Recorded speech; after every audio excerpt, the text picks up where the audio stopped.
What's up, YouTube Revolution? ZombfectedGaming 349 at your fingertips.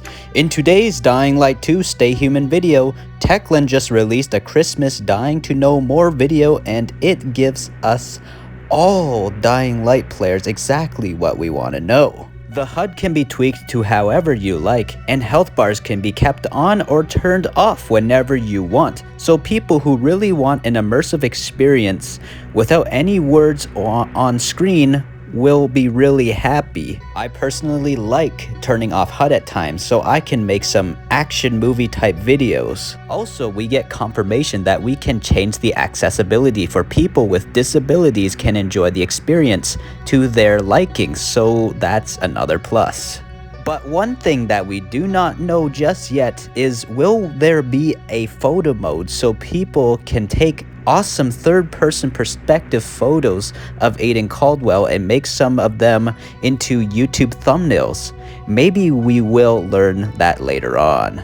I'm sure the game will most likely add a photo mode later on if it's not in the game at release, because Techland is great at listening to us Dying Light fans' feedback. But that's all for what I got to talk about. The rest of the video will be Dying to Know More holidays episodes, so just before I go, make sure to like and subscribe for more Dying Light 2 Stay Human videos, and ding that bell icon really hard so I can always stay within fast reach of your fingertips when new uploads arrive. ZombfectedGaming 349 over and out. Hello everyone, welcome to this holiday scenery of the next episode of Dying to Know More. Recently you flooded us with thousands of comments about one thing, health bars. So today, together with my guests, we will talk more about user interface and experience of Dying Light 2 Stay Human. Hello Agata. Hello. Are you ready to reveal some secrets? Sure, but to be honest, there are not that many secrets there. User experience is all about finding the balance between maximizing the fun that game is giving to the players, but also making it more immersive, especially when it comes to first-person gameplay.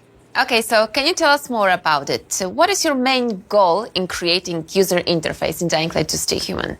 When we are creating UI, the most important thing for us is to make this game as easy as possible to understand for the players. And this is why we gathered thousands of hours of recording for the playtest and gigabytes of data to help us find this perfect mix. And how do you do that? It is challenging, of course, but after analyzing all of those data, we find different profiles of our gamers. For example, there are those players who are more experienced in action games. For them, they prefer more immersive experience, so they would like to turn off every possible HUD elements. But on the other hand, there are also those players that love information. And for them, every possible option that can be turned on is more informative. Those players come mostly from, let's say, MMO or RPG-driven backgrounds. They love to have every possible widget turned on the HUD to see what's the progress of their quest or what's the enemy health bar is. Okay, and what about player skill level? We also have less skilled player, and during the playtest, then they enjoyed and even asked us for any additional help that UI can provide them. The most important thing that we need to think about everyone. And how do you find the balance between all these needs? I don't think that there is a one profile that fits all the players. No, there isn't. That's why it is really important for us to give some option to the player, the possibility to customize their HUD, but in doing that, also their experience. So can you give us an example of this customization? Health bars, for example. Yeah, you don't want them? No problem. We won't force you to use it. And this is a message to everyone that was concerned about it. You will be possible to just switch it off. Oh, that's cool. I read a lot of comments about that. Yes, and we also read almost all of them. So if I am a player who focuses on immersive gameplay, will I be able to switch off all of the unnecessary elements that I don't like? Yes, we are trying to make the UI and HUD the most adjustable to your needs. And this is also really important in case of accessibility. You know, Dying Light 2 Stay Human is a very dynamic game with dynamic gameplay, dynamic music, and of course some elements of the HUD also needed to be dynamic, like for example quest log. And for some players, it's really cool to have all of those dynamic and immersive elements turned on.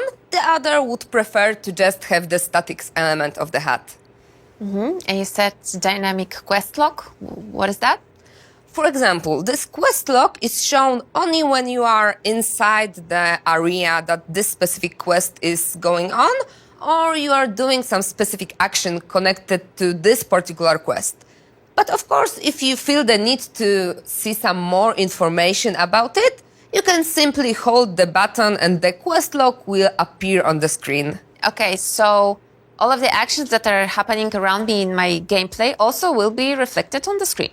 Yes, and this is exactly why we need to test everything many times with many different people. Even the latest preview events give us some data about it. And after analyzing this, we find out that sometimes less is more. What do you mean? Well, there is this one person, a content creator.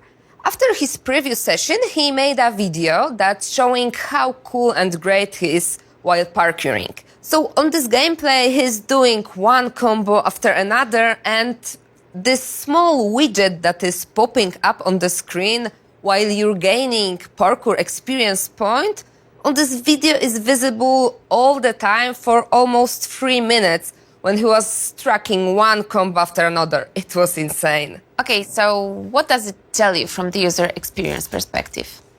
It's telling me that this element, however really rewarding for some players, it's just another boring HUD notification for another. What I mean, this element is really great, you know, because it was created with our audio team to be aligned with dynamic music that we have in game.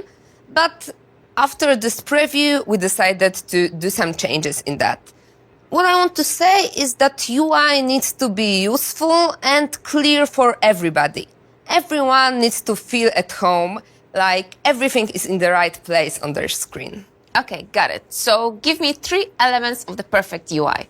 Only 3? Okay, no problem. So let's see. The first one I've already told you. It's the customization and possibility to adjust the experience to what you need. The second one, I would say the UI should be familiar. It's not about reinventing the wheel. It's about to showing to the players those things that are important for them and that are understandable for them. And the last one? Well, the last one, never assume that the players are as familiar as the game as we are.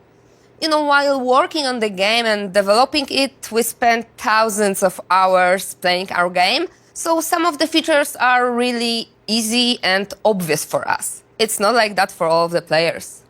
Okay, so I can see that even if the work on the game is finished, your job never ends. Yes, because every comment is really important for us.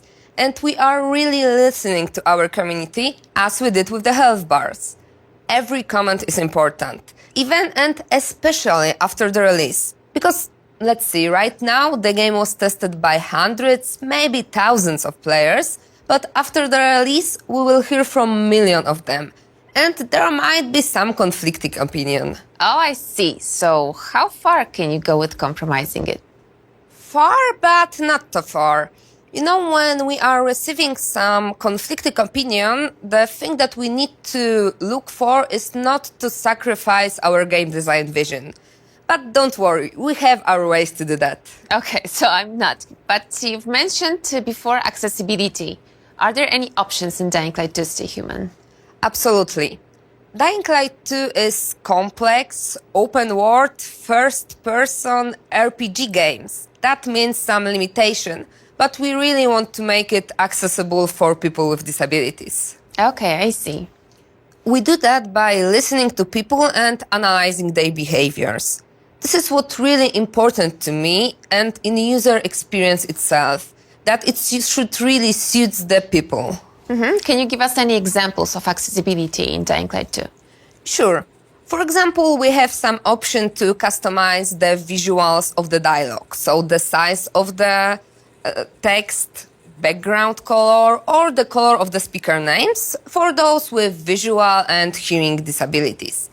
There's also possibility to switch between tapping to holding the button for quick time events for those with motion disability. And we also add a couple of profiles for color blindness people, but we are still exploring this area. Okay, but what about, for example, left-handed people? Oh yes, we are going to have a special control profile for left-handed people too.